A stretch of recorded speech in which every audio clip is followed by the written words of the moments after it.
Bienvenue dans cette vidéo dans laquelle je vais vous montrer comment cuire facilement des pâtes. Vous allez voir que quel que soit le type de pâtes que vous voulez cuisiner, en suivant 2-3 astuces toutes simples, vous êtes certain de réussir vos cuissons. Alors ici, pour l'exemple de la vidéo, je vais prendre les spaghettis puisque c'est certainement les pâtes les plus mangées au monde. Mais vous allez voir que c'est exactement le même processus pour chacune d'entre elles. La seule différence sera le temps de cuisson. Donc pour ça, vous regardez toujours sur la boîte 6 minutes, 10 minutes, 3 minutes. Et alors petit détail, petite astuce, le temps sur la boîte, c'est toujours le temps pour al dente. Al dente, ça veut dire encore un petit peu croquant. Donc si vous aimez bien que vos pâtes soient bien cuites, vous pouvez rajouter une bonne minute. Donc la toute première étape, ce sera de prendre une grande casserole avec une grande quantité d'eau. Pour cuire des pâtes, c'est très important.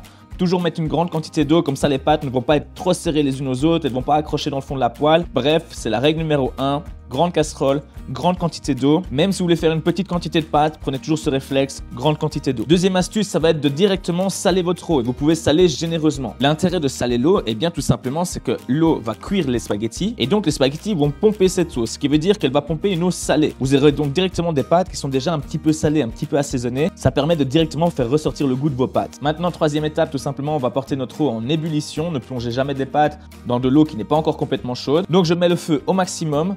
Je viens mettre un couvercle pour que ça monte plus vite en température et dès que ce sera en ébullition, c'est-à-dire dès que la fumée commence à sortir du couvercle, je pourrai plonger mes pâtes.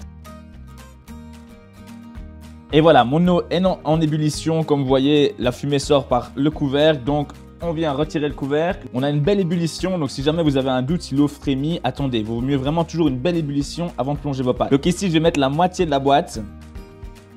Alors l'astuce avec les spaghettis, c'est d'attendre quelques secondes qu'ils soient dedans pour qu'ils commencent à se ramollir et pour pouvoir les rentrer. Si vous voulez les rentrer trop vite, ils vont se casser. Donc plongez-les, attendez 15-20 secondes et puis vous les faites rentrer. Avec une cuillère, vous faites en sorte que toutes les pâtes soient bien immergées d'eau. Et alors ce qui est important avec les pâtes pour éviter d'avoir quelque chose qui colle, d'une part, c'est d'avoir une grande quantité d'eau. Et alors la deuxième astuce, c'est avec une cuillère, vous tournez votre eau de telle sorte à créer une sorte de courant dans votre casserole. Comme ça, les pâtes vont bouger, elles vont pas coller les unes aux autres. Et voilà, donc ici, on se retrouve dans 7 minutes lorsque mes spaghettis seront cuits et je vous montrerai comment les sortir, les assaisonner, histoire de les rendre prêts à être dégustés.